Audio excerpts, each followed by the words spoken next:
ప్రభునందు మాకు అత్యంత ప్రియులైన దేవుని ప్రజలందరికీ యేసుక్రీస్తు వారి శ్రేష్టమైన పూజనీయమైన నామం పేరిట శుభాలు ప్రకటిస్తున్నాను. బాగున్నారా? మీరంతా మీ కుటుంబం అంతా బాగున్నారా? మీ పిల్లలు క్షేమంగా ఉన్నారా? మీరందరూ అన్ని విషయాల్లో వర్ధిల్లాలని, అభివృద్ధి చెందాలని, యేసుక్రీస్తు ప్రభు యొక్క కృపా సమాధానాలు ఎల్లప్పుడూ మీకు విస్తరించబడాలని మీకోసం పట్టుదలగా ప్రార్థన చేస్తున్నాను. మా కోసం కూడా మీలో చాలామంది ప్రార్థన చేస్తున్నందుకు మీ అందరికీ కృతజ్ఞతలు తెలియజేస్తున్నాం. ప్రతి ఉదయాన్నే మనం లేచిన తర్వాత ప్రభువు పాద సన్నిధిలో కాసేపు ప్రార్థన చేసుకుని దివ్య లేఖనాలను చదివిన తర్వాత వాక్యంలో ఉన్న వాగ్దానాలను మనం ధ్యానం చేస్తున్నాం. మీలో చాలామంది మాకు తెలియజేస్తున్న సాక్ష్యాలు ఏంటంటే, ఈ వాగ్దాన సందేశాన్ని విన్న తర్వాత మా దినచర్య ప్రారంభిస్తున్నామని. నేను చాలా ప్రభువును స్తుతిస్తున్నాను. దేవుడిచ్చిన ఈ ఆధిక్యతను బట్టి మీ అందరికీ కూడా దేవుని మాటలు ప్రకటించే భాగ్యాన్ని దేవుడు నాకు అనుగ్రహించినందుకు నేను ఎల్లప్పుడూ ప్రభువుకి కృతజ్ఞుణ్ణు. మీకు కూడా నా హృదయపూర్వక వందనాలు తెలియజేస్తున్నాను. ఈరోజు వాగ్దానం కోసం పరిశుద్ధ గ్రంథాలు తెరుద్దాం. యెషయా గ్రంథం 40వ అధ్యాయం 2వ వచనం చదువుకుందామా? If you have Bible, please turn with me to the book of Isaiah, chapter 40 and verse 2. నా జనులను ఓదార్చుడి, యెరూషలేముతో ప్రేమగా మాట్లాడుడి. ఆమె యుద్ధకాలము సమాప్తమాయెను, ఆమె దోష రుణము తీర్చబడెను. నా జనులను ఓదార్చుడి. ఓదార్పు అనేది మనిషికి అవసరం. చూడండి, కొన్ని సందర్భాల్లో కొంతమంది ఏడుస్తున్నప్పుడు వారికి బాగా కావలసిన వారి దగ్గరికి వచ్చి ఒక్కసారి వారితో ప్రేమగా మాట్లాడితే వారు ఓదార్పు పొందుతారు. చాలామంది ప్రపంచంలో ఓదార్పు కోసం కనిపెడుతున్నారు, కూడా ఆదరణ కోసం కనిపెడుతున్నారు. అక్కడ ప్రస్తావించబడిన హిబ్రూ పదానికి ఓదార్చుట అన్న చోట వాడబడిన హిబ్రూ పదానికి అర్థం ఆదరణ అని కూడా వస్తుంది. ఆదరించబడుట. నా జనులను ఓదార్చండి, యెరూషలేముతో ప్రేమగా మాట్లాడండి. నీ దేవుడు సెలవిచ్చినదేమనగా అనే మాటతో ఈ అధ్యాయం ప్రారంభించబడుతుంది. యెషయా గ్రంథాన్ని మినీ బైబిల్ అంటారు. కారణం ఏంటంటే, బైబిల్ గ్రంథంలో 66 పుస్తకాలు ఉన్నట్టుగా యెషయా గ్రంథంలో 66 అధ్యాయాలు ఉంటాయి. మొదటి 39 అధ్యాయాల్ని మనం చూస్తే చాలా రకాలైన జడ్జిమెంట్స్ అక్కడ మనకు కనబడతాయి. దేవుని తీర్పులు, ఆయన న్యాయ విధులు, ఒక్కొక్క దేశం మీద, ఒక్కొక్క ప్రాంతం మీద దేవుని యొక్క తీర్పులు మనకు కనబడతాయి. కానీ 40వ అధ్యాయం నుండి ప్రారంభిస్తే ప్రిడామినెంట్గా, అంటే ఎక్కువగా దేవుని వాగ్దానాలు మనం చూస్తాం. నూతన నిబంధనలో దేవుని ప్రేమ మరియు ఆయన కృప ప్రస్ఫుటంగా మనకు కనపరచబడినట్టుగానే యెషయా గ్రంథంలో చివరి 27 అధ్యాయాల్లో కూడా దేవుని యొక్క వాగ్దానాలు ఎక్కువగా మనకు కనబడతాయి. ఈ 40వ అధ్యాయంలోనే బాప్తిస్మిచ్చి యోహాను యొక్క ప్రొఫెసీ కూడా, అతని గురించిన ప్రవచనం కూడా ఇక్కడ మనం చూస్తాం. అంటే నూతన నిబంధన ప్రారంభంలో యోహాను గురించి మనం చూసినట్టుగా ఈ 40వ అధ్యాయంలో అతని గురించిన ప్రవచనాన్ని మనం చూస్తాం. నా జనులను ఓదార్చండి, యెరూషలేముతో ప్రేమగా మాట్లాడండి. మానవునికి ఈ రోజున అన్నీ ఉన్నాయి. డబ్బున్న వాళ్ళు ఉన్నారు, హోదాలున్నాయి, అంతస్తులున్నాయి, లెక్క పెట్టుకోలేనంత డబ్బు ఉంది. కానీ ఒక మనిషిలో ఉన్న స్ట్రగుల్ ఏంటో తెలుసా? నాతో ప్రేమగా మాట్లాడేవారు లేరండి, ప్రేమగా పలకరించేవారు లేరు. ఎంతోమంది తల్లిదండ్రులు ఈ రోజుల్లో మెట్రోపాలిటన్, కాస్మోపాలిటన్ సిటీస్లో ఉన్న తల్లిదండ్రులు వారిని పలకరించేవారు లేక బాధపడుతున్నారు. వారి పిల్లలు ఒక్కొక్క దేశంలో సెటిల్ అయిపోయి ఉంటారు. వారి బాధలు, వారి కష్టాలు, వారి ఉద్యోగాలు, వారి వ్యాపకాలు వారికి ఉంటాయి. తల్లిదండ్రులను ప్రేమగా పలకరించేవాళ్ళు, అమ్మా బాగున్నావా, నాన్నగారు బాగున్నారా, ప్రేమతో పలకరించేవారు లేక ఎంతమంది బాధపడుతున్నారో తెలుసా? భర్తలను కోల్పోయిన భార్యలను కోల్పోయిన భర్తలు ప్రేమతో మాట్లాడేవారు లేక ప్రేమ కోసం విలపిస్తున్న వారు చాలామంది ఉన్నారు. లేఖనం సెలవిస్తూ ఉంది, నా జనులను ఓదార్చండి, వారితో ప్రేమగా మాట్లాడండి.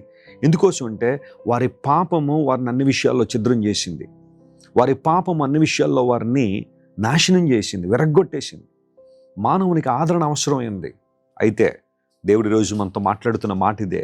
ఒకవేళ నీవు కూడా అదే పరిస్థితిలో, నీ మూర్ఖత్వాన్ని బట్టి కలిగిన గాయాల ద్వారా, ఎడబాటు వలన కలిగిన బాధల ద్వారా, అనేక మంది స్నేహితుల ద్వారా, నువ్వు నమ్మిన వారే నీకు వెన్నుపోటు పొడిచి గాయాలు చేసి నిన్ను వదిలిపెట్టేస్తే, నువ్వు అనుకోని నిందలు, అవమానాలు నిన్ను చుట్టుముట్టేస్తే, నాతో ప్రేమగా ఎవరో మాట్లాడేవారు లేరండి, ప్రేమగా పలకరించేవారు లేరు, నా బాధల్లో, నా కష్టాల్లో, నా కన్నీటిలో నన్ను ఓదార్చేవారు ఎవరు లేరని ఒకళ్ళని బాధపడుతుంటే, దేవుడు నీతోనే మాట్లాడుతున్నాడు. విను సహోదరి, దేవుడు నీతోనే మాట్లాడుతున్నాడు. సహోదరుడు విను, ప్రభు ఈ మాట నీతోనే మాట్లాడుతున్నారు. యెరూషలేముతో ప్రేమగా మాట్లాడండి. యేసయ్య మాటలు ప్రేమగల మాటలు. ఆ మాటలు మనం చదువుతున్నప్పుడు ఆయన మాటల మాధుర్యాన్ని అర్థం చేసుకుంటే ఆయన ప్రేమతత్వాన్ని అంతా మనం అర్థం చేసుకుంటాం. ప్రభువారు చెప్పిన మాట, నిన్ను వల్ల నీ పొరుగు వారిని ప్రేమించు. ప్రేమను గురించిన బోధ యేసు ప్రభు చేశారు. ఆయన మనల్ని ప్రేమతో పలకరించేవాడు. ఆయన యేసుక్రీస్తు ప్రభు నోట నుండి వచ్చే దయగల మాటల ద్వారా అనేక మంది ఆదరించబడ్డారని లేఖనాలు సెలవిచ్చాయి. ఈరోజు ఎవరు నీకు లేరా ప్రేమతో మాట్లాడేవాళ్ళు? ఒక్కసారి దేవుని సన్నిధిలో కూర్చో, ప్రభువా అని ప్రేమతో పిలు. యేసయ్యా నీవు తప్ప నాకు ఎవరు లేరు నాయన.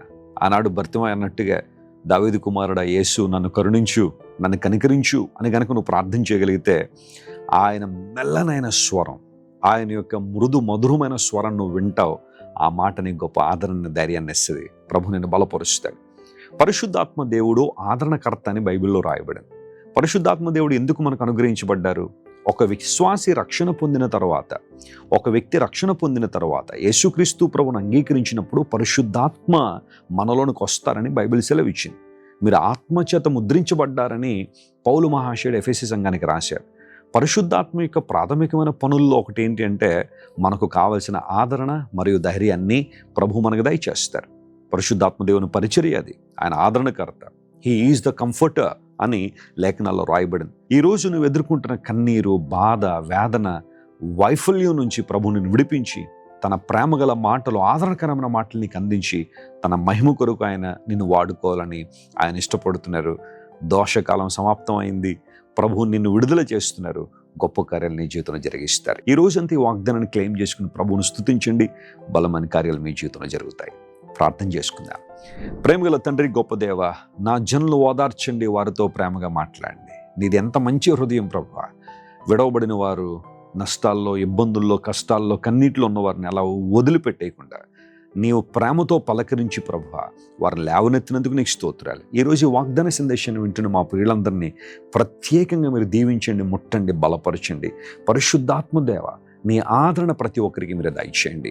నీ కొరకు నమ్మకమైన సాక్షులుగా ప్రతి ఒక్కరు జీవించినట్లుగా నీవే కృప చూపించమని కోరుకుంటూ యేసుక్రీస్తు వారి అత్యున్నతమైన నామం పేరిట అడిగి వేడుకొనిచున్నాం తండ్రి. Amen, amen. God bless you dear friends. Have a wonderful day. Christ worship centre ఓ బలమైన సంఘ ఉద్యమం. కొన్ని సంవత్సరాల క్రితం కేవలం ఇద్దరితో ప్రారంభించబడిన పరిచర్య నేడు ప్రపంచవ్యాప్తంగా లక్షలాది మందిని ప్రభావితం చేయుచున్నది. వాక్య సంబంధమైన ఉద్యమంలో, పరిశుద్ధాత్మ సంరక్షణలో కొనసాగాలనుకునే ప్రతి ఒక్కరికి మా ప్రేమపూర్వక ఆహ్వానాన్ని అందిస్తున్నాము. రండి, ఆత్మతో సత్యముతో ప్రభువైన యేసుక్రీస్తును ఆరాధిద్దాం.